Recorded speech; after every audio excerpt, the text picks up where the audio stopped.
there. There I am. I am live now. Welcome, everybody. I figured I'd wear a louder shirt than normal just to go with that crazy graphic that Jennifer came up with. Apparently, a lot of you actually thought that was me, which is pretty funny because, well, I'm going to show you the original, and then you're gonna laugh. So this is what this is where Jennifer got. Well, at least from about here down. It was the Osmond brothers, and as you can see, Donnie in the middle there was the reference. Donnie Osmond. My sister Jane was crazy about Donnie Osmond when we were all very young, and they called it puppy love. Just because we're in our prime, I want to say that, but that would be a terrible thing to write in a song. In our prime. No, that's definitely not it. Tell them all, please tell them it isn't fair to take away my only dream. Just because we're only teens? Maybe that's it. Anyway, yeah, Donnie Osmond. These songs go into my head and they stay in there. I cry each night my tears for you. My tears were all in vain. I hope and I pray that maybe someday you'll be back in my arms once again. Puppy Love. That was the inspiration for that. We figured if I was going to do a set of covers, it would be like a K-tel, some weird K-tel in a parallel universe of hits that never really were hits. I think in my list there's maybe one song that it may actually have been a hit. Well, there's two. The first one I'm going to play was definitely a hit, and a little later there's maybe one that was a hit, but these are all just songs that I love. So sorry if you were hoping for, Smokin' Walter, the fire engine guy, you're going to be sadly dismissed. Nancy, how you doing? Gray Canadian, hello from Hamilton. Clinton Anderson. Paul Warbitsky, hello from Kincardine. Kincardine, right fucking on, eh? And, well, there's going to be all sorts of people joining us. And I will... Anyway, the requests are coming in. I have a list, and I hope that I hit your requests. So what I'm going to do, I think I just blew our competition, didn't I? Did I just blow our competition, Jennifer?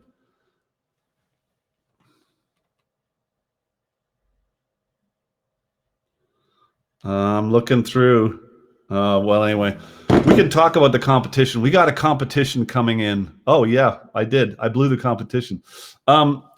Jennifer, it's your job to think up on another question that we can use. Because we have a competition going. And Jennifer's going to think up, no pressure. Jennifer's going to think up, hello from Ottawa, hello from Burlington, Seattle. Yo, how are you doing, Seattle? And Susan Hickman, Alaska. Souk. We're looking for a competition because we want to give away, I want to give away, Jennifer, who is the smart person in this operation, and we want to give away one of these, which is a photograph I took years ago when I was flying into Heathrow Airport, and I looked out the window and there was that little plane. It looked like it was flying into disaster. Of course, it was just flying into land at Heathrow, and we were behind it. But what a dramatic picture! And I took that picture, and it ended up being the cover of Between Hurricanes. No, yes, Between Hurricanes. And so I have a number of these printed up, and I want to give one of them away. So Jennifer's going to figure out a competition whilst I'm playing, and whoever gets the correct. Hi, Judith. That's my sister's there. Brian Banks, Roseneath, is that how you pronounce it? Montreal, Exeter, Ontario. There's a lot of Ontarians. Laurel Young, Hugh Briggs from Thunder Bay. Excellent. So whoever figures out the answer to the question is going to get one of these. And then we're going to have another question, which Jennifer is also going to figure out in the next hour. And whoever wins that question is going to get one of these. And this is a poster that we have a few of them left. This came from a show I did for the Record Center in Ottawa. And Mark Odette, who came up with the cover of The Unconquerable Past, Mark Odette, who came up with the cover of The Unconquerable Past, designed that poster, and that's where I met Mark, and I was just knocked out by his work. So we got 2 posters to give away, and so we just need to come up with a competition. See, I blew it because the competition was going to be where did that graphic for Stephen Fearing's K-Tel Greatest Hits come from? But I couldn't resist showing you so early, so I kind of blew that. But we'll come up with another one.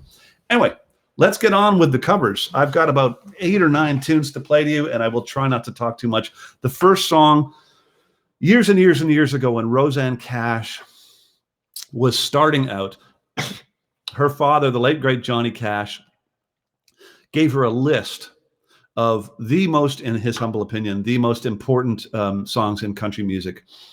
And she later put out an album not too long ago, actually, in the last 4 or 5 years. She put out an album called The List, which drew from that list, and she covered all these famous old country tunes.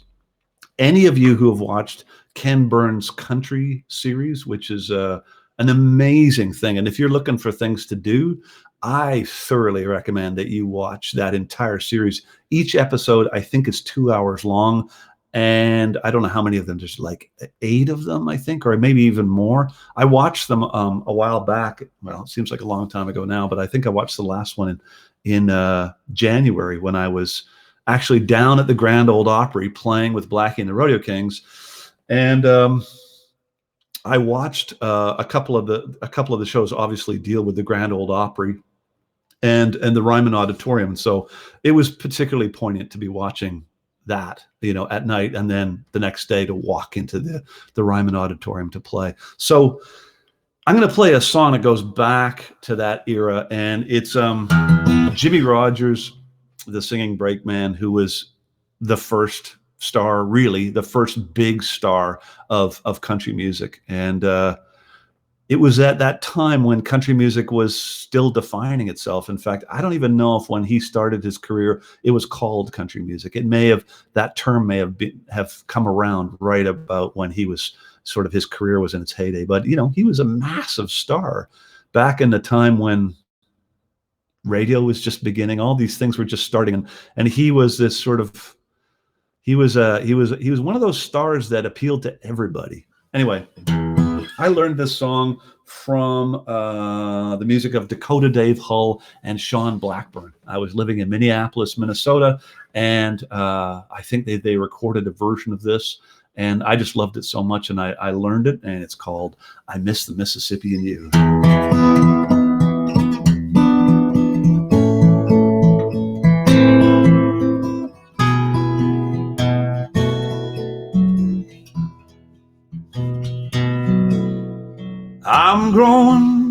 I'm playing in the wrong key.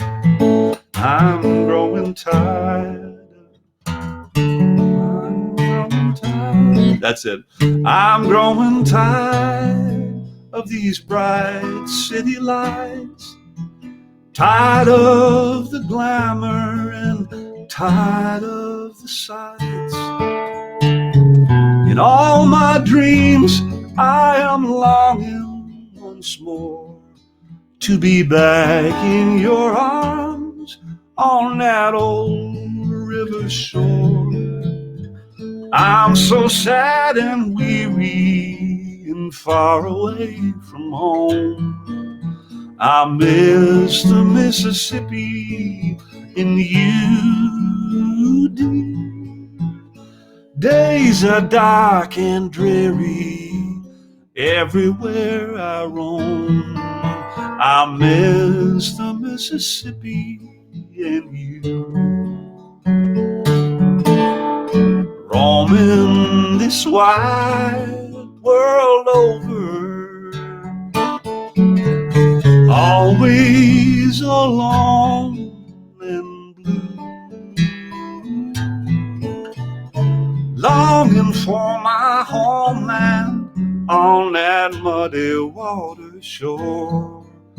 I miss the Mississippi and you. I know the mockingbirds are singing round the cabin door, while I miss the Mississippi and you. And my memories are bringing those happy days of yore, when I roamed the Mississippi and you. I've been roaming this wide world over, always alone and blue. Nothing seems to cheer me under heaven's dome. I miss the Mississippi and you. Ode, ode, yodel,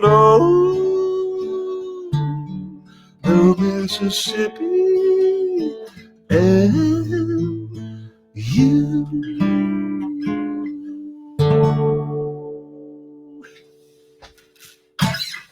Yodeling, I know. There was a whole part of my life when I was younger where I actually did a little yodeling. I used to play this gig when I lived in Minneapolis, which is where I first heard that tune. And I almost got to see Stan Rogers in Minneapolis, but that's another story. I used to play this gig at the malt shop. And if my friend Jose Fresco is watching, I don't know if Jose is watching, but Jose and I worked together at the malt shop, as did my friend Peter Nelson, who tuned in to one of these things a while back and maybe watching again. These were all pals of mine way back. When I left Ireland in '79, I ended up living in Minneapolis. And I got a gig as a dishwasher working at the malt shop, which was this, classic old sort of hamburgers and fries and milkshakes, malts they also made there, and Cobb salads and that kind of thing. But it was a sit-down restaurant. It was sort of a classy diner kind of a joint. And I worked there as a dishwasher, and then gradually I got a gig playing. So they had this little PA set up, and I would play 4 sets a night, 45 minutes on, 15 off, and I would do that like Thursday, Friday, Saturday, I think. And then I'd wash dishes, when I wasn't playing music, like not at the same time. But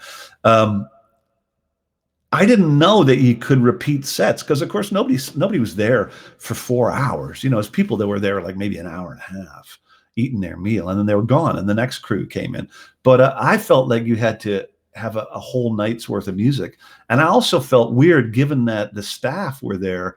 I ended up trying to learn enough material to do like night after night after night where there was no repeats. And so it was this great training ground where I learned a lot of music.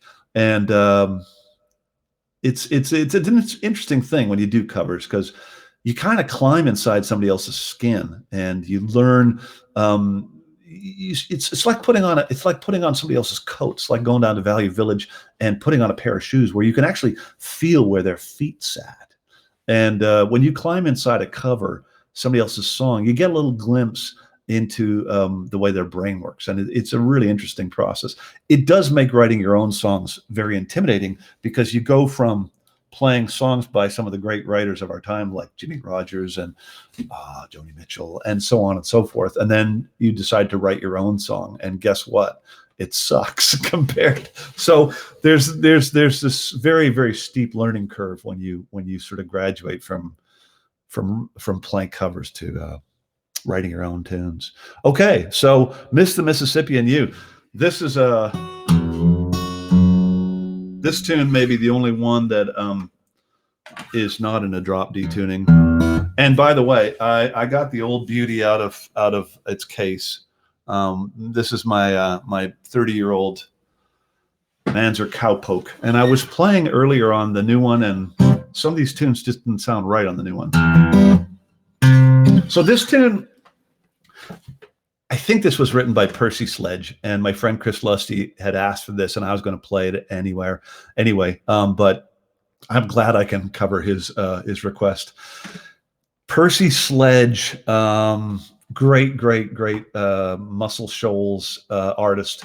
I first heard this tune through Nick Lowe, who is one of my absolute heroes, and I had the pleasure of meeting Nick Lowe, and I had the pleasure of co-writing in a very weird way a song with him, a song that Andy White and I wrote together, ended up on the Kings and Kings, Blackie and the Rodeo Kings record, and Nick Lowe sang it, and he requested that he be able to change some of the lyrics, because one of the lyrics we had written in that song was, I was born at the start of the summer of love. I grew up in a world full of change. And Nick Lowe said, you know what? Nobody's going to believe that I grew up in the summer. I was born at the start of the summer of love. So he changed the lyric. And so in a weird way, we ended up co-writing, which is, I don't know, whoever your hero is, imagine having that kind of an interaction where they go into one of the songs that you've written and rewrite it. It was amazing. Anyway, this is a tune I learned from Nick Lowe, but it's actually a Percy Sledge song.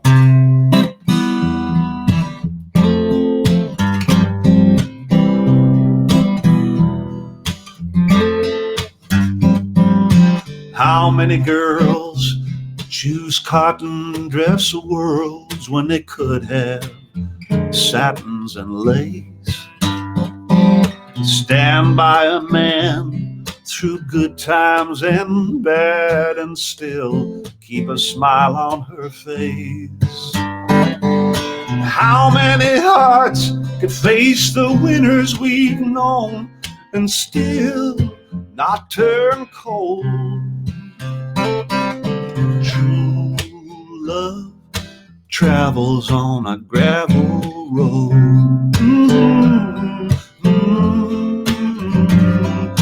True love travels on a gravel road.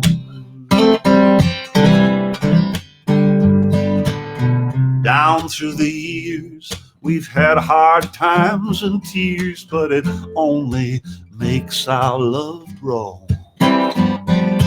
We'll stay together no matter how hard the wind blows. Not once have I seen your blue eyes fill with envy or stray from the warmth that they hold. True love travels on a gravel road.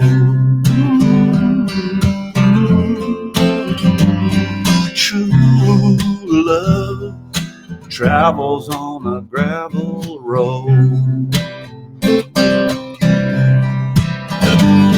Love is a stranger, and hearts are in danger on smooth streets paved with gold. True love travels on a gravel road.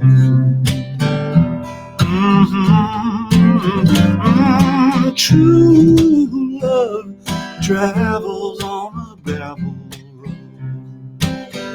It's gonna be rough sometimes. True love travels on a gravel road. But I wanna travel along with you. True love travels on a gravel road.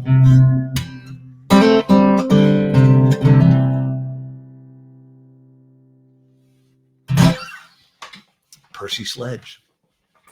Hey, if you are looking for things to do, we live in such an amazing time for documentaries. And I know you think, documentaries, I just want to watch something that I don't have to think too much about. But clearly, if you've come here to watch some Egypts performing into a Long and McQuaid rental microphone wearing a red polka dot shirt, you like music. So I'm telling you, if you don't know, there are an incredible list of documentaries about the music that we love so much, like Percy Sledge and Muscle Shoals.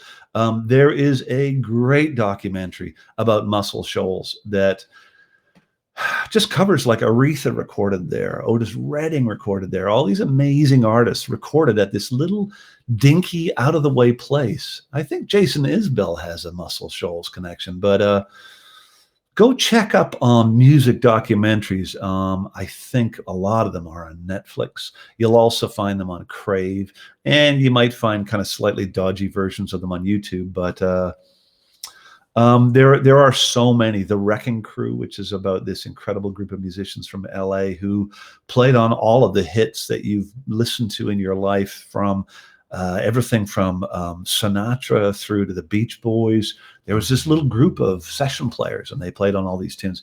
And the guys at Muscle Shoals who played on tunes like that, they were the same kind of thing. They were just this little group, and the artists would come in with their songs, and these guys would back them up, and they just, they were kind of like, up until recently, were fairly faceless. I'm looking. Yes, Isbell does have a connection with Muscle Shoals. A bit more of the guitar and fingering on camera. Okay, I can try and do that. It's a bit difficult, but if I do this and then slide back, maybe. It's lucky I have pants on. I was thinking about doing it, just with my shorts on. How's that? Okay, moving right along. The next tune is a corker.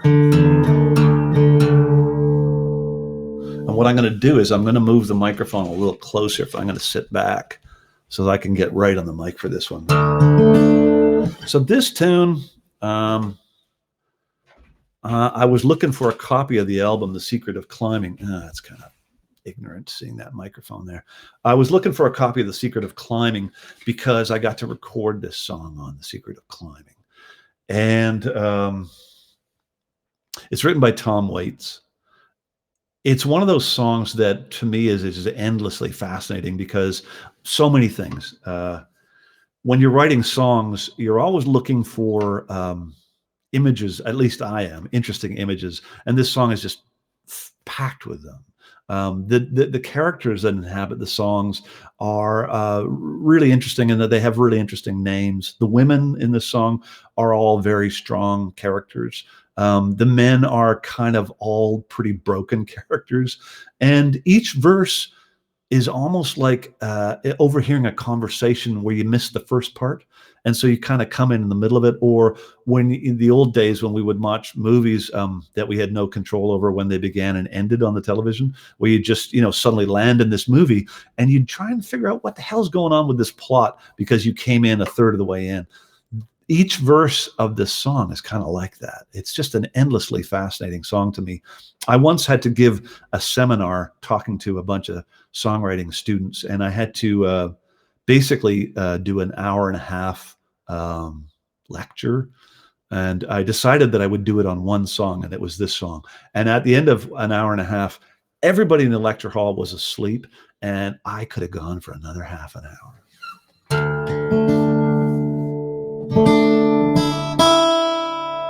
I'm going to give us a little bit of reverb for this one.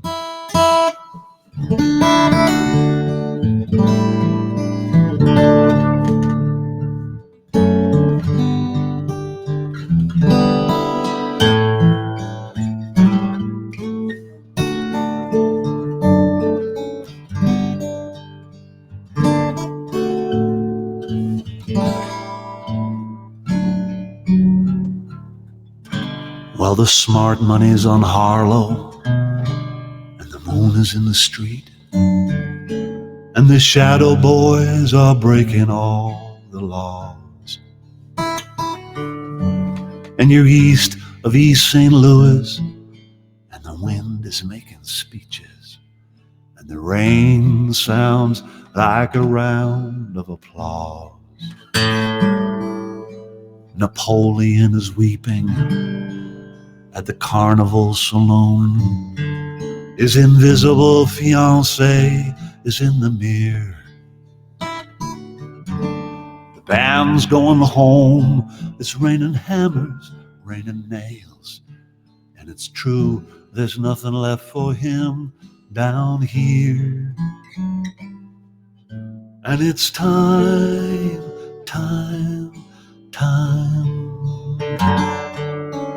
Time, time, time. And it's time, time, time that you love. Time, time, time.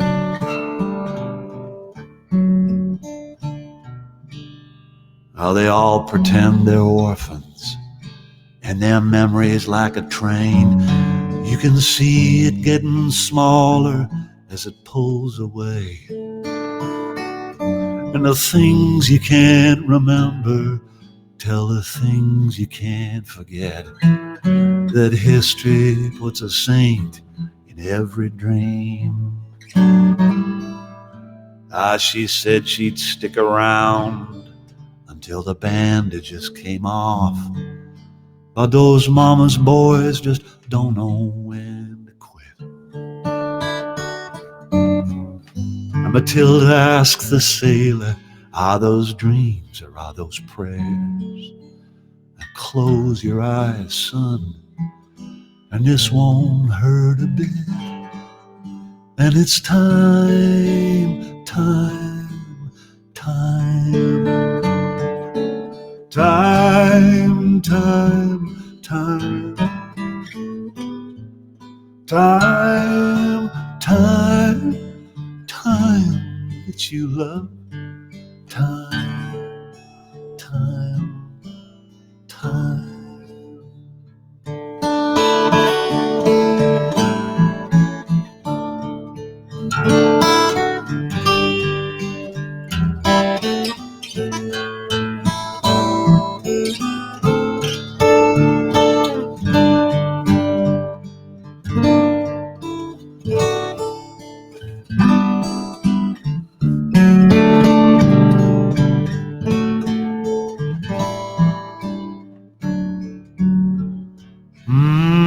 Things are pretty lousy for a calendar girl. The boys just dive right off the cars and splash into the street. And when she's on a roll, she pulls a razor from a boot, and 1,000 pigeons fall around her feet. So put a candle in the window and a kiss upon his lips, till the dish outside the window fills with rain. Just like a stranger with the weeds in your heart, pay the fiddler off till I come back again. And it's time, time, time.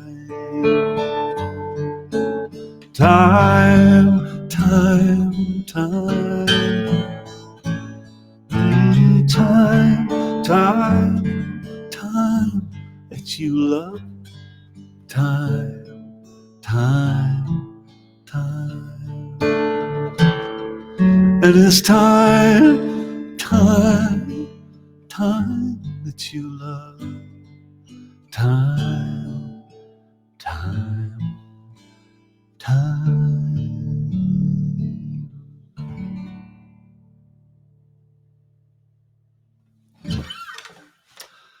I love that song. The great, great, great Tom Waits. Quirky as hell, but when he wants to write a song that is so unbelievably romantic and beautiful, he makes it seem so easy. Okay, well, we're having a conversation about Jason Isbell.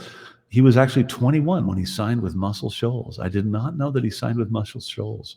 Oh, Eddie Thornley, time, yeah. Hello from Scott and Carol in Nova Scotia. Hello, Scott and Carol in Nova Scotia. What else we got here?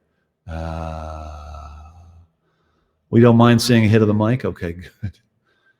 Wrecking Crew and Funk Brothers never got enough credit or enough bucks. I think they did. The bucks part, yeah.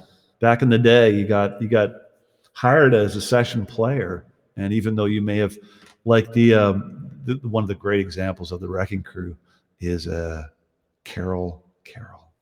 K.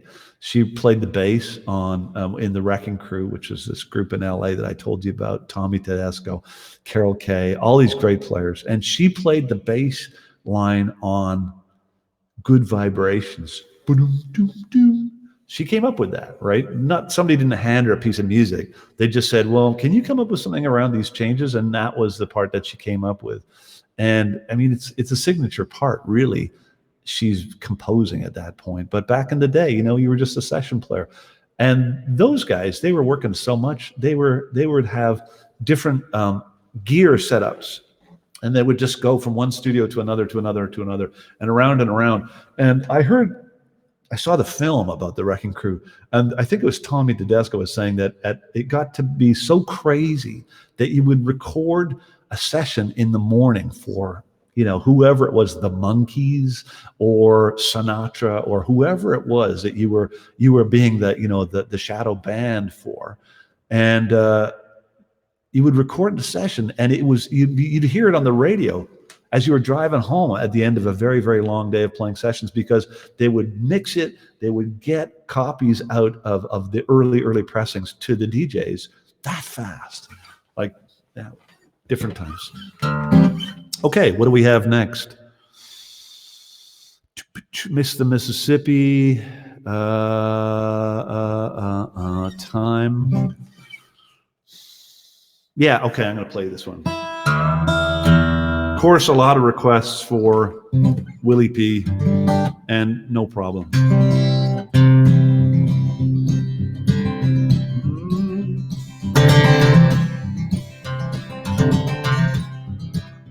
This song ended up being a song that he used as a title for an album of his. And I'm talking about Willie P. Bennett. Willie P. Bennett, who is the guy who wrote a song called Blackie and the Rodeo King. And that's what we used as a name for our band. And you know the story. Well, I left my baby and I don't care if I do. She was good to me, all of my friends too. She used to come to me first, said our love was true, and it made me blue, made me blue. Well, sometimes I feel like a river going round the bend. When I reach the end, there's no one there to defend me. I got things in my brain tend to tear me apart, like a broken heart trying to start out clean. Warm family and friends is what I used to admire. Made me think that I had more than just a desire to go back home, but I set all my bridges on fire, and it made me blue, made me blue. Oh, sometimes I feel like a river going round the bend, and when I reach the end, there's no one there to defend me. I got things in my brain that tend to tear me apart, like a broken heart trying to start out clean. Well, you can kick in my back door and come on in. Is any friend who's a friend of mine won't mind being where I've been? I'd lend a hand if I had a helping hand to lend, but I feel the end, and it makes me blue. Oh, sometimes I feel like a river going around the bend, and when I reach the end, there's no one there to defend me. Well, I got things on my brain that tend to tear me apart, like a broken heart trying to start out clean.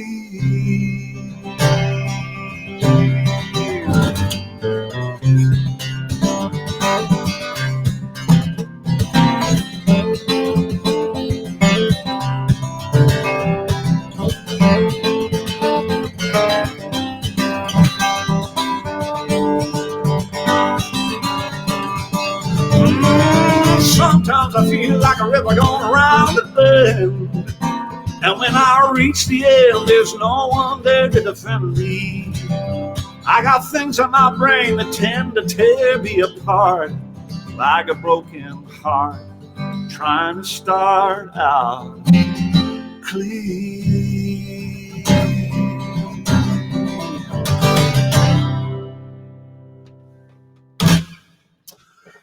The late, great Willie P. Bennett, God love him, somewhere he is laughing hysterically at me and this. Best piece of advice I ever got about the music business was from Willie P. Bennett, which was, you must take the music very seriously and you must not take yourself seriously at all. And it's taken me many, many years to understand that and actually start to put it into place. And so, yeah, you know, I'm a Capricorn. Sometimes I get a little too caught up in things, but I'll tell you what, there's nothing like a pandemic to make you realize how, you know, just what's the point, eh? What's the point of getting your knickers in a knot? Here's another Willie P. Bennett.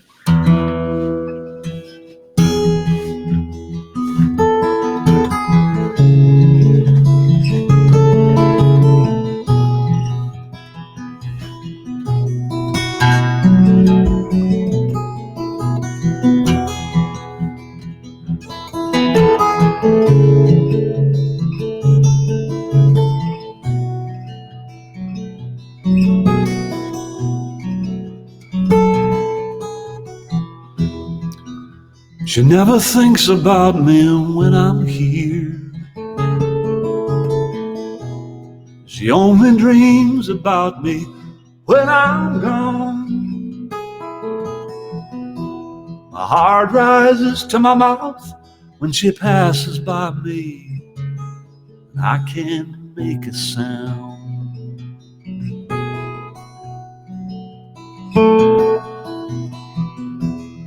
She gives me a mirror and a picture frame. Says don't be afraid to blame your blues on the man you see inside.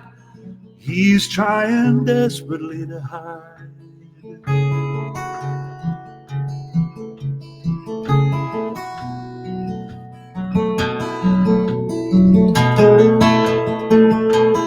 And I know she's right, so I won't hide the feeling that the man inside's not ready for revealing.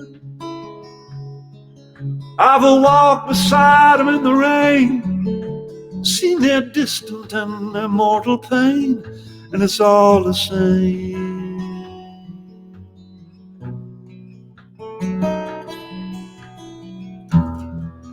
Every single one of us holds a needle which we turn to in times of escape, injecting our reality with some fantasy makes it all easier to take.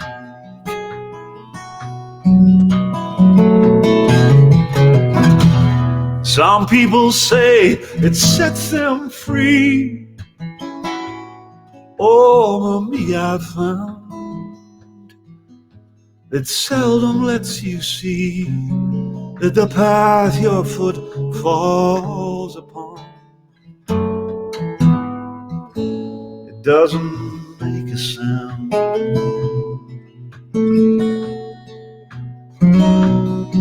And I know I'm right, so I won't hide the feeling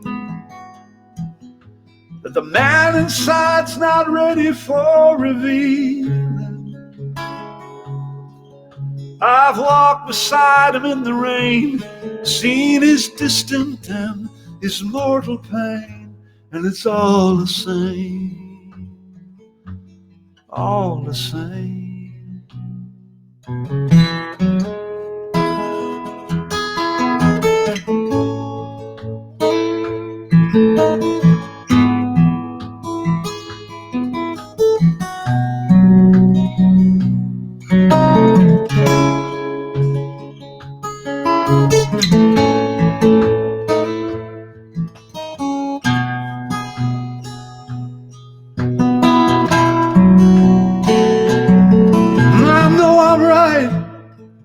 So I won't hide the feeling.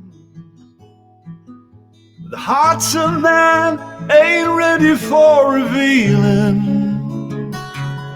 I've walked beside them in the rain, watched them try to make believe. You've read the page of wisdom.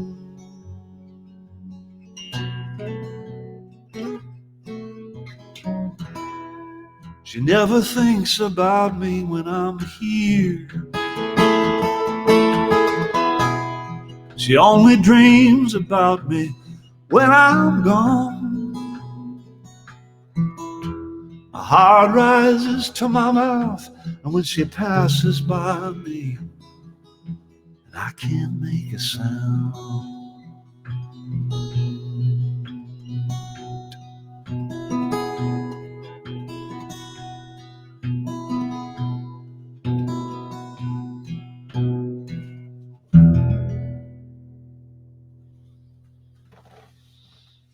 Faces. That's what that tune's called. I first heard that song, and I first heard about Willie P. Bennett when I was, I'm going to say 16. I think it was 16. Still living in Ireland, and my sister Jane, who had, well, both my sisters, Judith and Jane, are both older than me, and they had left Ireland well ahead of me, and Jane came back for a visit, and she heard that I'd started playing guitars. In fact, hold on for a second. I know you're thinking, what the hell is he doing? It's okay. I'll be right back. This guitar, this one, that's my first guitar right there. And that was hanging on the wall of my stepfather, Al Moon's house. And when my mother and Al got together, everybody was starting to play guitar, right? It was the thing to do. It was what everybody was doing. They were all playing songs like "God Save the Queen" and stuff like that. But I started trying to figure out the very first song I ever figured out. Pour me another cup of coffee, make it the best in the land. I put a nickel in the jukebox and played at the truck driving man. That was the first song I ever learned, I think. And from there, I graduated to, I graduated to a number of things. Gordon Lightfoot, because my ma had Gordon Lightfoot's greatest hits. And I can't think of, and I will get back to that later in this, because I know you're thinking, come on, play a Lightfoot tune. I promise I will. But Jane came back to visit, and she brought Hobo's Taunt, which was the first Willie P. Bennett album I ever heard. And I just, it went in my collection along with The Jam and ABBA and Gordon Lightfoot's greatest hits. And I learned those songs. And when I finally got to meet him, it was kind of like meeting, I don't know, I was like meeting a hero, because it just seemed so, I didn't understand how the music business worked. I didn't understand that, who Willie was or where he was in the pecking order, any of that stuff. I just knew that I had an album of his, and I'd learned a lot of the songs. And so meeting him finally, which was many years later, was a big deal. Anything else people are, I'm going to scroll down at the bottom and see what we got to say.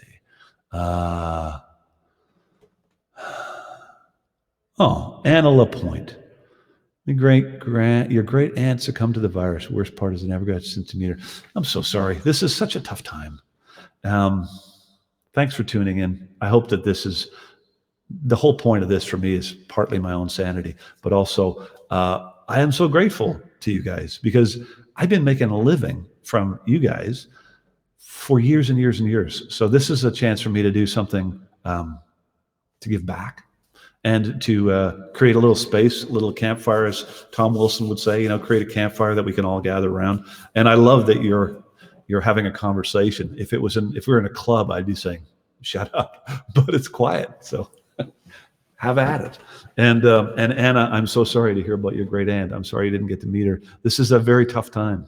I mean, Yeah, John Prine. Do we even need to go there? No. And I'm not going to play a John Prine song, only because if I did, I would lose my marbles. I would not be able to get through it. So I will tell you that the other night I was out walking, because it's one of the ways to keep my sanity is to go walking late at night. And I live in, such a beautiful part of the world here in Victoria. And I was walking, and somebody was out on their front porch. A woman was singing Angel from Montgomery, and it was her and somebody else. So she sounded like she was playing guitar, and somebody else was playing mandolin. It was this still spring night, and this voice was ringing out, and she was singing. Sometimes people sing Prine songs, and they kind of there's like a swagger behind it or something. She was singing it like she was the woman in the song, and it was so moving, and it was just ringing out across the neighborhood. And I thought, people are doing this all over the world. That guy, he connected with so many people. Okay, I'm just looking at my little set list here. Okay, True Love, Faces, trying to start out clean, Time. Okay, yeah, I think it's this one. I think it's time for this one.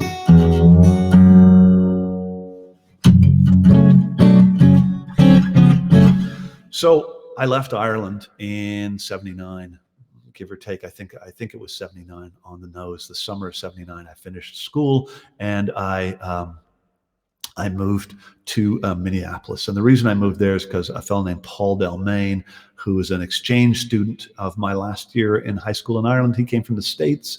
And because I was born in Canada and he was an American, we became pals.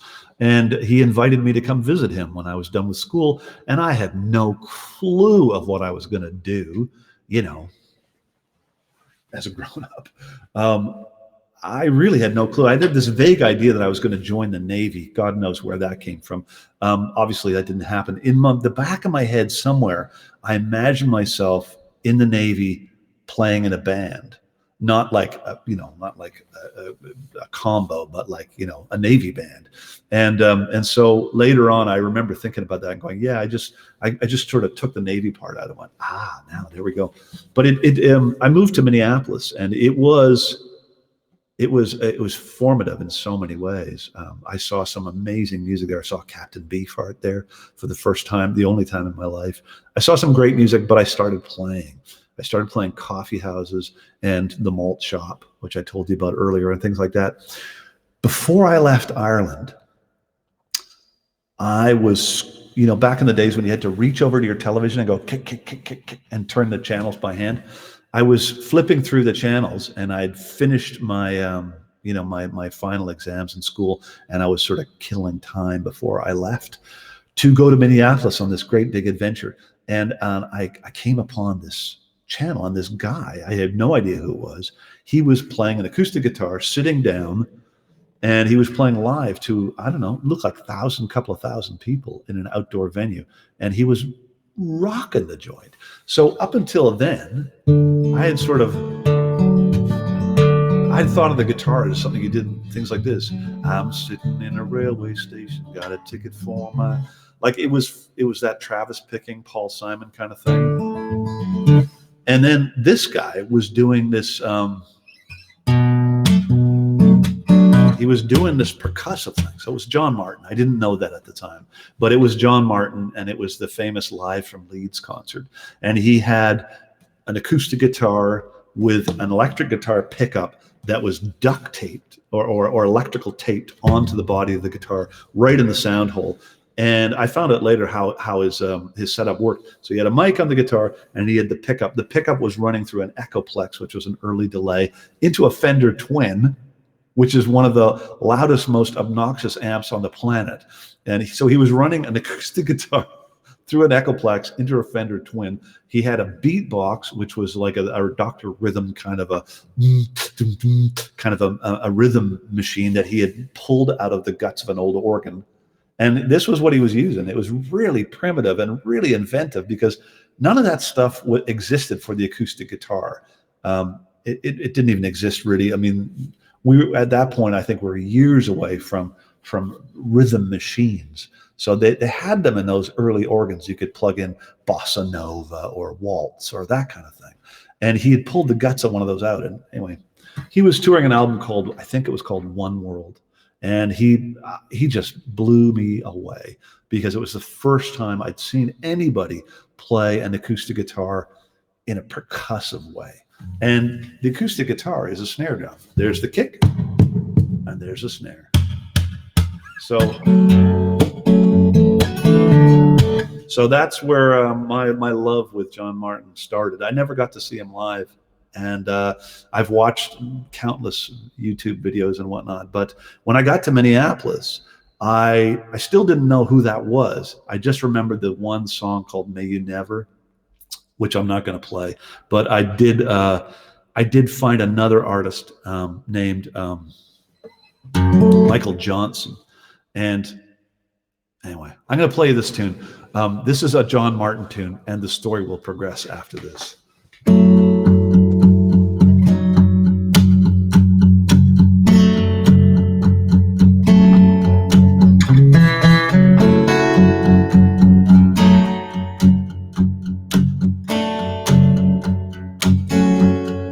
I don't want to know about evil, only want to know about love. I don't want to know one thing about evil, only want to know about love.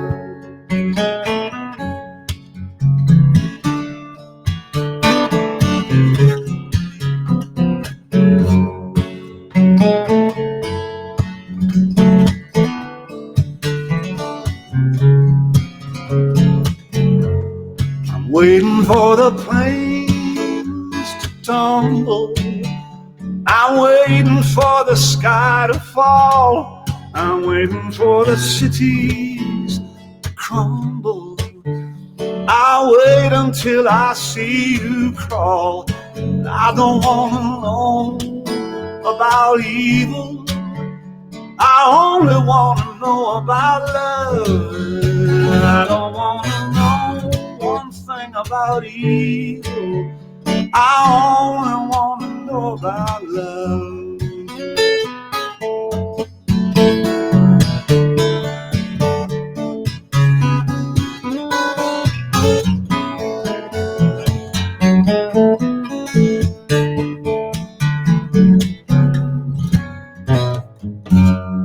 Sometimes it gets so hard to listen, hard for us to use our eyes.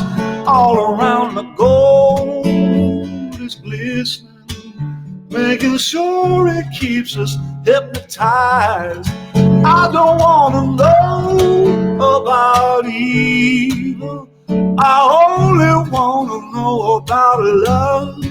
I don't want to know one thing about evil, I only want to know about love.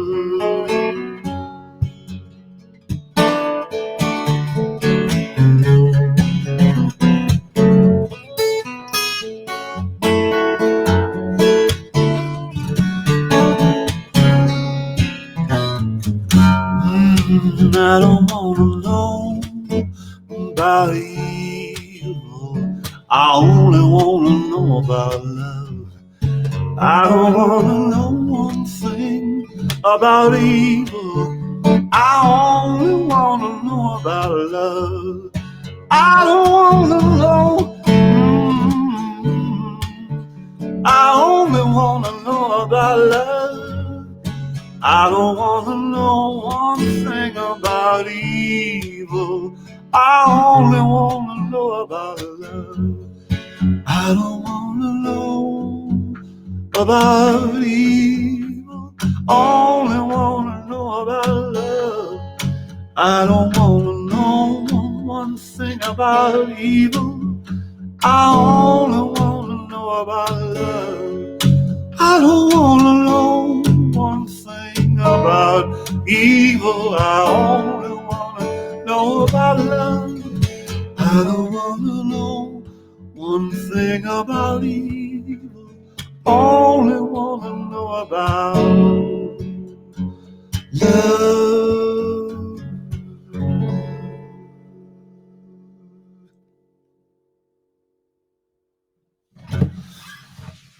John Martyn. If you don't know about him, I really advise you to go digging through. Sometimes you can find used vinyl copies, but just go on any of your favorite iTunes or whatever and look for an album called Solid Air. And it is the definitive John Martyn album. And oh, he was such a mighty man. He was a bit of a nut bar by all accounts.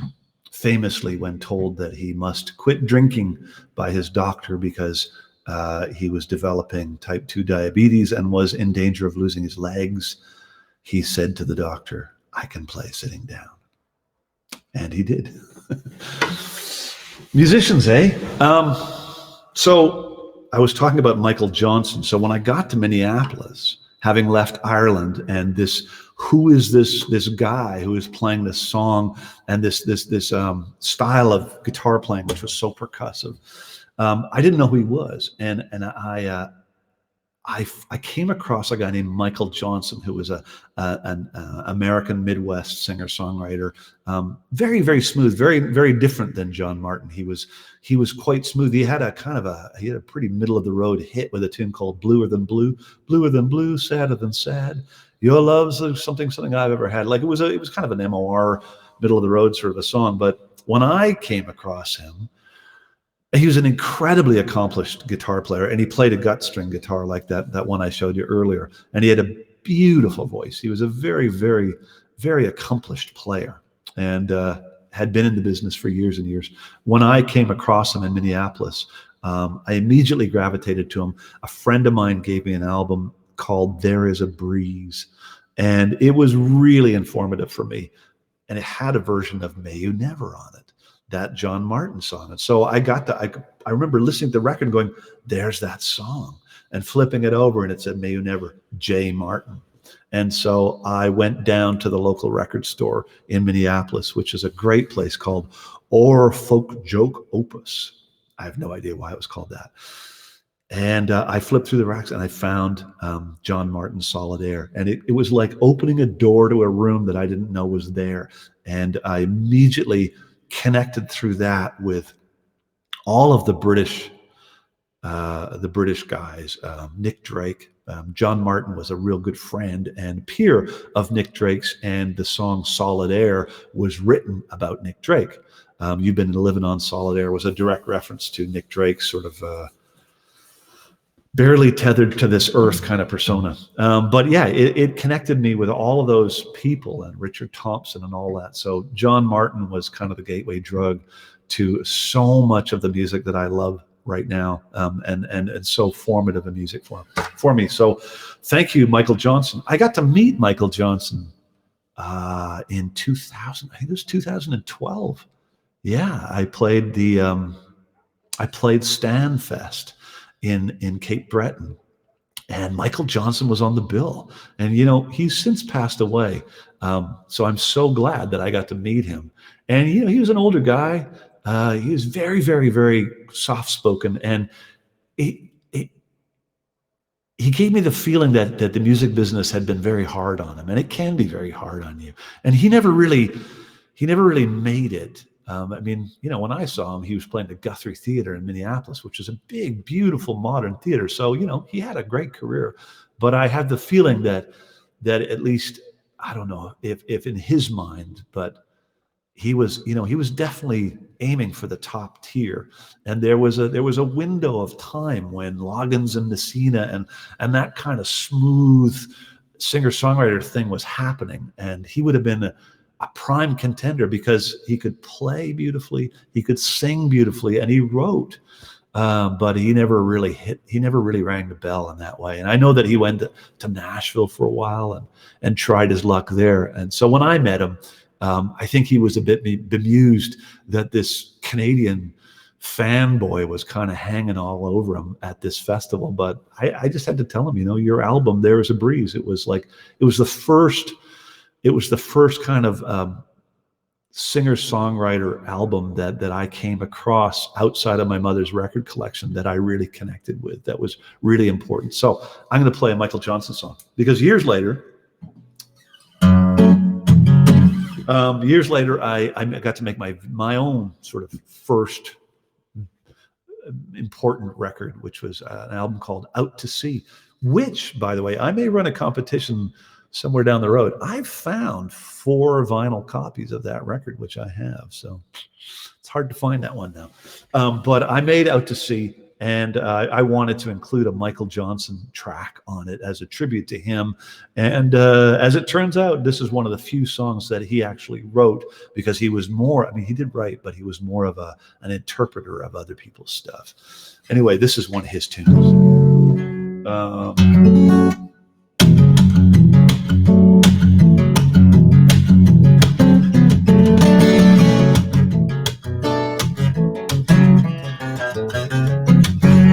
Half of my blood is Cain's blood, half of my blood is Abel.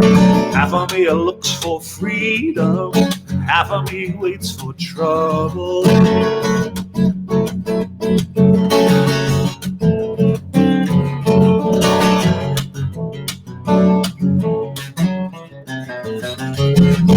Dogs don't know the half of them, hawks don't know the other. Kill for peace and pray for rain, but watch out for your brother.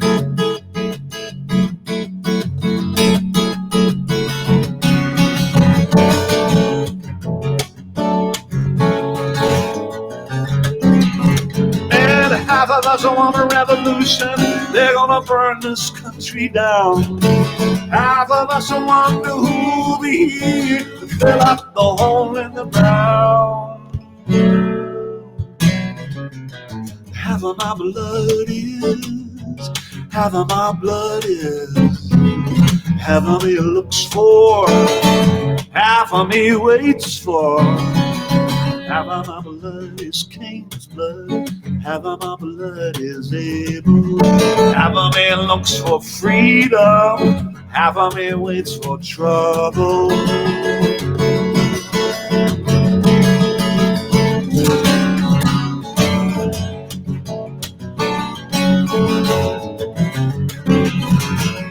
Half of my blood is Cain's blood, half of my blood is Abel. Half of me looks for freedom, half of me waits for trouble.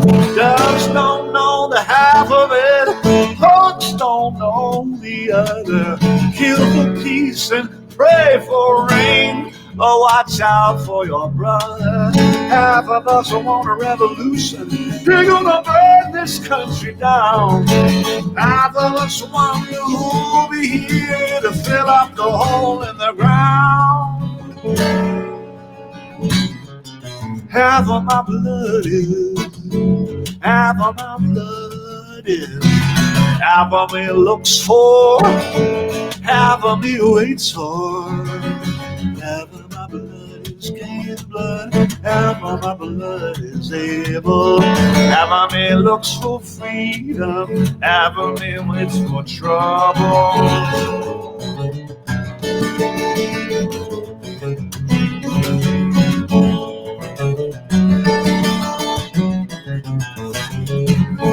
Half of my blood is Cain's blood, half of my blood is Abel. Half of me looks for freedom, half of me waits, half of me waits.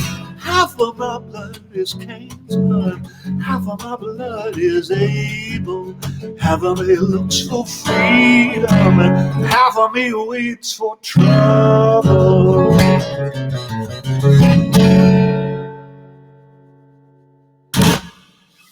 Cain's Blood by the late, great Michael Johnson, who was a mentor to me. One of those early records that you learn all the songs and it affects you. I think he may have done a version of Hey Hello in there by John Prine too, now that I'm thinking of. He did a tune called The Old Folks, which is some of that stuff, some of that early singer-songwriter stuff, it's just right on the edge of kind of mawkish, but it's not. And it's so sweet. And man, the guy could sing, and he had this, because he played a gut string guitar, his technique was miles ahead of me. He had this beautiful left hand, and it was always musical and rhythmically right in the pocket. Michael Johnson, beauty. Okay, what do we got? Whatever people are saying. Greetings from the Hammer. Hey, Glenn Marshall. Nice to see you, bud. Hello. Sounding great. Thanks, Colin. Colin Linden is in the house, ladies and gentlemen. Colin, when I get this done with this, I'm going to work a little bit on that tune that we're talking about. James Dean, hey, man, nice to see you. Aaron Parsons, I missed something. This is really awesome. How about a female singer-songwriter cover? Do I have one? That's a very, very good question. Interesting. Hadn't even thought of that. Just going through the tunes that connected with me from my youth. You know what? That's going to be another show I'm going to do. The whole thing. It's all going to be women's songs. Good point. Okay.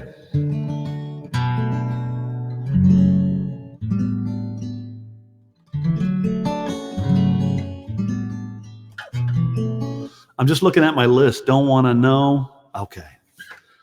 This song.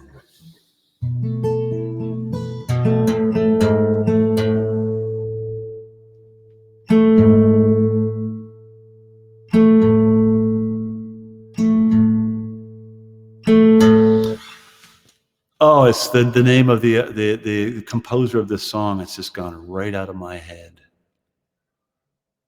Somebody can look it up. Who wrote Goodnight Moon? It's on the album Yellow Jacket. I recorded it on Yellow Jacket, and I can't think of the name of the name of the a Jam song, like The Jam. No matter where I go, I will return to my English rose, for no bums could ever take her from me. That's the only one I ever knew. Goodnight Moon, who wrote it? Somebody please look it up, because it's embarrassing that I can't remember his name. It's just gone out of my head and I didn't write it down. So I came across this song. Colin Linden introduced me to a magazine called The Oxford American. And it's a quarterly, and it's basically about Southern culture, Oxford, Mississippi.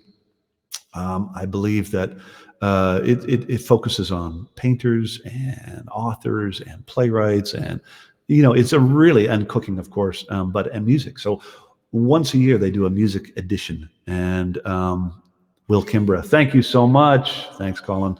So Will Kimbrough's, the Oxford American music issue, and it was years and years and years ago now, before I recorded the Yellow Jacket album. I came across this issue, the whole magazine is about music, and it's full of there'll be like stuff like Marilyn Monroe singing "Just to Three Gals from Little Rock," like stuff like that you've known, and old blues tunes. And I'm sure there's some Jimmy Rogers in there, and then some contemporary singer-songwriters.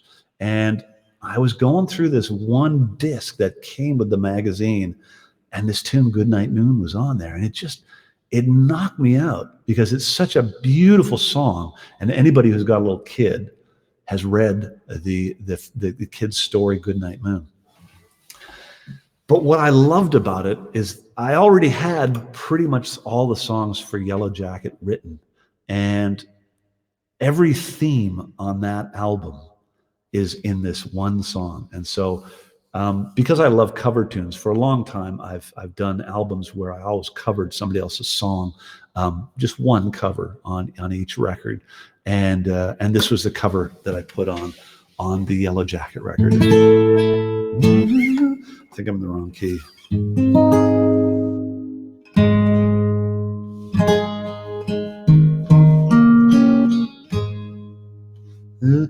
Good night, moon. Good night, stars.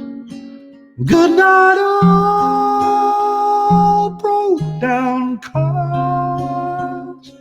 I'm going away. I'm leaving soon. Good night, darling. Good night, moon. And I don't know where I'll be. I don't know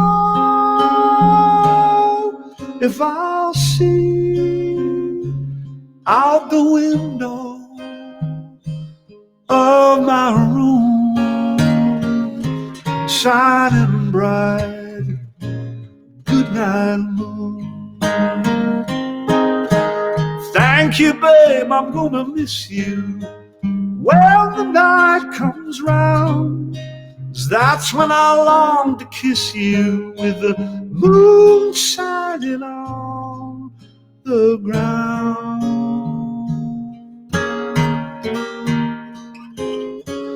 Goodnight moon, goodnight stars, goodnight all broke down cars. I'm going away, I'm leaving soon. Goodnight, darling, goodnight moon.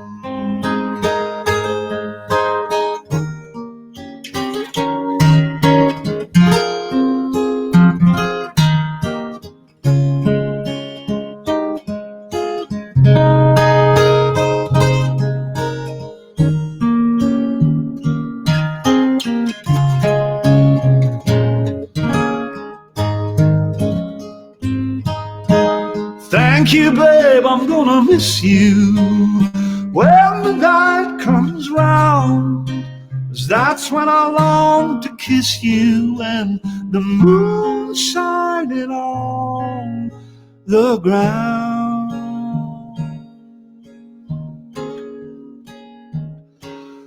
Good night, moon, good night, stars, good night, all broke down cars.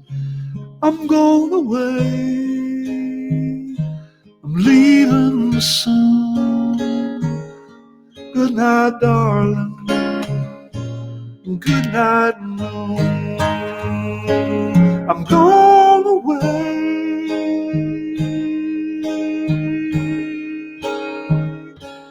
Good night, darling. Good night, moon. Gone away.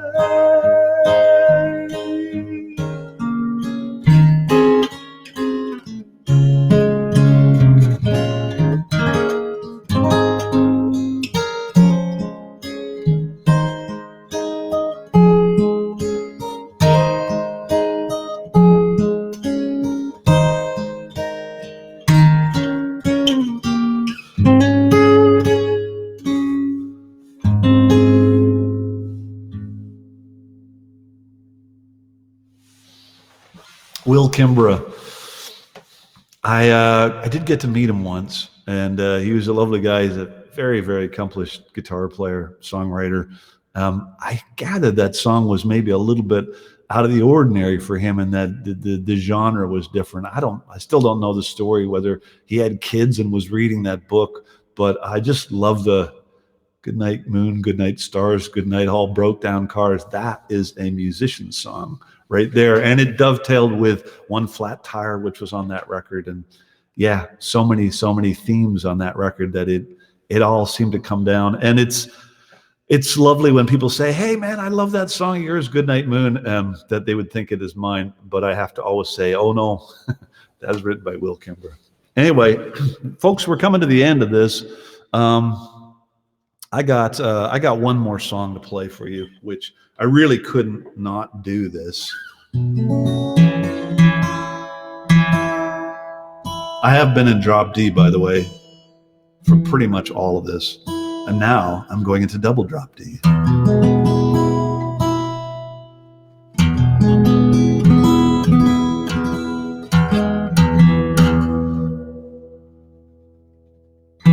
So I started this whole thing by, after I played the Jimmy Rogers tune, I talked about my mother's record collection and Gordon Lightfoot. And Gordon Lightfoot's greatest hits: Pussy Willow's Cattails, Did She Mention My Name, Black Day in July, That's What You Get for Loving Me. Like all of these songs, they're just incredible. And this was the This was the compilation best of that was put out. I think he had left one label and moved to another. And it has that wonderful sort of watercolor picture of him on the front. And he's wearing sort of a classic singer-songwriter outfit of like a black vest and a white shirt. And it's just that kind of uniform that a lot of singer-songwriters in that era wore, coming out of the 60s and sort of 50s, 60s sort of look. There's a the version for me, the definitive version of the Great Canadian Railroad trilogy is on that. And it's the recording where he gets to the end where he slows down and he goes into the behind that section and somebody claps thinking the song's over. And it's one of those moments that I love that recording, because you can hear the room and you can hear the audience, and somebody's so enthusiastic they think the song's over, and it's just like they're just moving into the second part. Anyway, Lightfoot's one of my heroes. I do believe strongly that he's still with us. He really is a tough customer, that guy. And if you haven't seen, there's a documentary on him right now that you can see, and it's really worth watching, because it'll just remind you of how many incredible songs that gentleman has written. And he's Canadian. He's as Canadian as you can get. He's eccentric and delightful, and he's from Aurelia. So I'm going to play you this, and then I'm going to leave it. And hopefully, Jennifer, have we come up with a winner for our posters? We'll sort that out. But yeah, so we've got this one, and then there's this one, which this one is the Mark Odette poster. They're in short supply, folks, but pretty good. St. Stephen of the vinyl. Mark is after I saw this, I asked him to create the artwork for The Unconquerable Past. So yeah, we'll whoever wins the competition that Jennifer has cooked up after I torpedoed the early competition, she will tell me who the winners are, and we'll send those out to you. Thanks for listening. I'll leave you with this. I'm going to go a little bit heavier on the reverb, just a smidge, because this one needs it.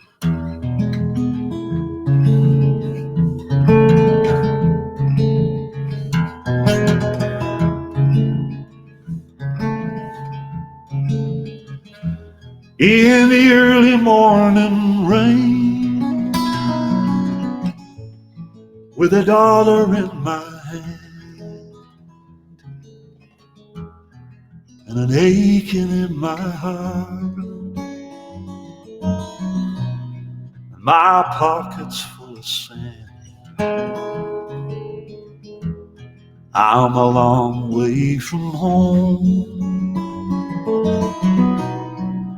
and I miss my loved ones so. In the early morning rain, with no place to go, out on runway number 9, big 707 set to go. But I'm stuck here in the grass, where the cold wind blows. Now the liquor tasted good, and the women all were fast. Ah, there she goes, my friend. She's rolling down at last. Hear the mighty engines roar, see the silver bird on high. She's away and westward bound, far above the clouds she'll fly, where the morning rain don't fall and the sun always shines. She'll be flying o'er my home, in about 3 hours' time.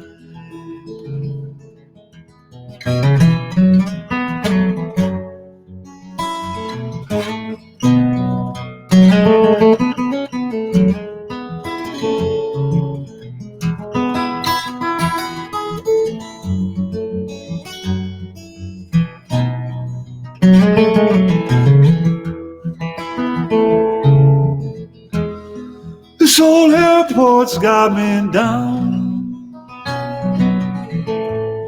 It's no earthly good to me, 'cause I'm stuck here on the ground, as cold and as drunk as I can be. You can't jump a jet plane like you can a freight train, so I'd best be on my way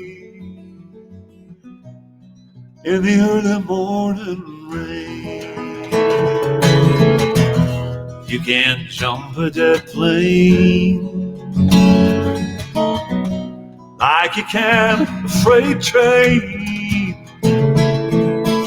so I'd best be on my way in the early morning rain. So I'd best be on my way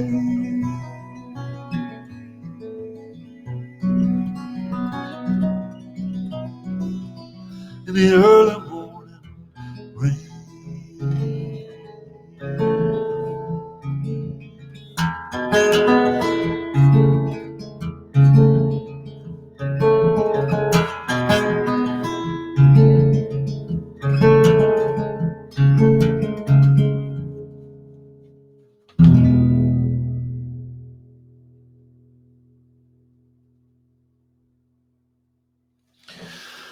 Oh my God, Gordon Lightfoot. What a great writer he is. How lucky we are to have him as part of our, cultural heritage, part of the fabric of this amazing country. Look, folks, thanks for listening to me again, blather on. And I will do another one of these, and it will be all covers by women songwriters, because that's an interesting thing I hadn't even thought of. Tuesday, I'm going to do another one of those under the hood things. I still haven't figured out what tune I'm going to do, but I'll take one of my songs and pull it apart and let you have a little glimpse as to why and where and how, and even if you're interested in the guitar stuff and all that. I'm going to have one more quick look, see if there's anything here that I missed. Thanks for. I got the tape of Out to Sea. That's very cool. You know what I came across the other day? Because, my wife and I moved to Victoria in 2015, and we're still unpacking boxes. And I came across a box that had the J cards from the yellow tape. So those little cards that you stuck inside cassettes. Because I used to sit at home at the kitchen table and make up, 20 cassettes. And then bring them to the gig and sell them. And I found a little wad of those J cards, and it was pretty interesting. Thanks for coming to my campfire. I really do appreciate you guys coming in and commenting and listening. And it is I've got my groovy microphone, and I've got my little mixing desk with the reverb on, but it does take a certain leap of faith on everybody's part, because there ain't no smoke and mirrors. So thanks for leaping with me. Thanks for listening to me. I'll be back on Tuesday, and that is at 1 o'clock Pacific. And it's going to be Under the Hood. And then I'm going to take a break from this for a little while. I might leave it 2 weeks. I've got this other project coming up called the 30-Year Cowpoke, which is going to be, I'll put some more details of that online. That is May 3rd, and that's going to be part of the NAC live stream series. And it's going to be me and Linda Manzer, who built this guitar 30 years ago, actually 31 years ago. She built me this guitar, and the new one, which is sitting in a case over there, and she gave me the new one last year. And so it started a conversation between us, how we met, Willie P. Bennett introduced us. And just the story of this guitar, the story of the new guitar, and the third Manzer that connects the dots, which is the story that we will be telling on May 3rd as part of the NAC Live series, and sort of refereeing that conversation and making sure that I don't talk too much will be my friend Tom Allen, CBC radio host Tom Allen. So there's a couple of things coming up, but I'll let you know when the next Between the Covers all-female songs is going to come out. Anyway, thanks for listening. Safe, well, I was going to say safe home, but safe stay home. And, you know, wash the hands. All right. See you later. Over and out. Leave.